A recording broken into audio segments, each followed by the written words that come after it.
उत्तर प्रदेश के इटावा जिले के बकेवर थाना क्षेत्र के दादरपुर गांव में कथावाचकों के साथ हुई जातीय और अमानवीय अभद्रता का वीडियो सोशल मीडिया पर वायरल होने के बाद प्रदेश की सियासत गर्मा गई है।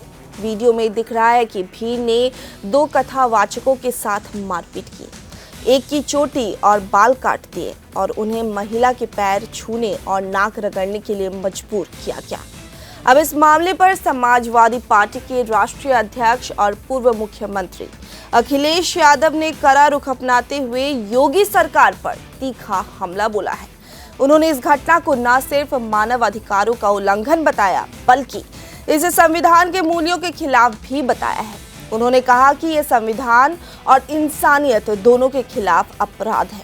सपा प्रमुख ने चेतावनी देते हुए कहा कि अगर 3 दिनों के भीतर दोषियों पर सख्त कार्रवाई नहीं हुई तो सपा पीडीए यानी पिछड़े दलित अल्पसंख्यक के सम्मान की रक्षा के लिए बड़ा आंदोलन शुरू करेगी।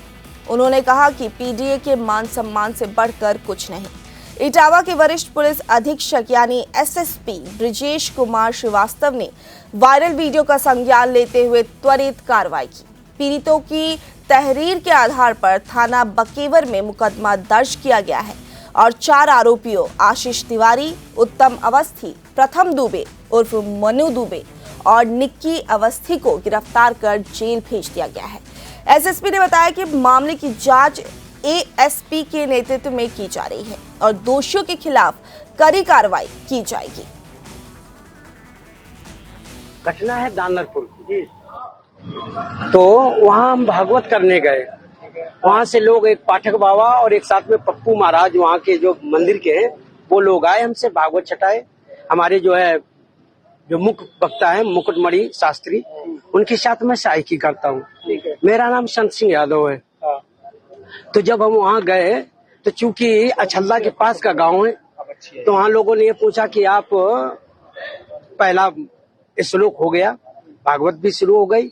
शाम को उन लोगों ने पता लगाया होगा, तो वो बोले कहाँ के रहने वाले, तो हमने कहा हम रहने वाले तो कानपुर के हैं। यहाँ छल्ला भी हमको हो गई 20 साल रहते रहते।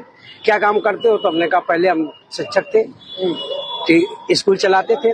क्योंकि जो मोदी सरकार आई तो उस समय प्राइवेट स्कूलों को बंद करवा दिया गया। इसके बाद फिर हम भागवत में लग गए।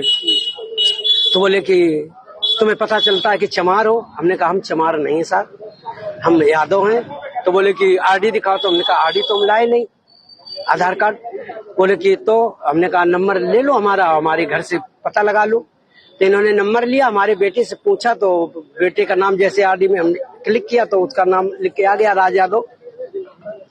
इन्होंने कहा कि साले ये 103 देरी है यहाँ पे ब्राह्मणों के गांव में, तुम यादव होकर के, चमार होकर के यहाँ भागवत कहने आए हो। और इन्होंने बहुत हमें मारकूट करना शुरू कर दिया। रात भर इन्होंने बहुत टॉर्चर किया सर, यहाँ तक कि हमारे बाल काट दे।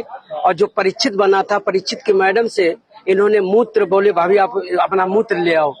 उसे मूत्र से हमारे ऊपर छिड़का इन्होंने। बोले ये अब पवित्र हो गए, ब्राह्मण के ये मूत्र तुम्हारे ऊपर पड़ गया, अब तुम पवित्र हो गए, अब बताओ।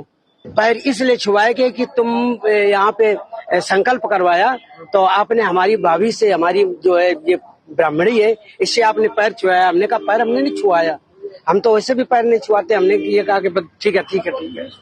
तो बोले कि नहीं तुमने वो तो करवाया, संकल्प तो करवाया। तो हमने कहा संकल्प तो करवाना भाई, हमारा जो पाठन क्रिया में है वो हम करेंगे। तो ये बताओ, तुम आचार्य बन के गए थे?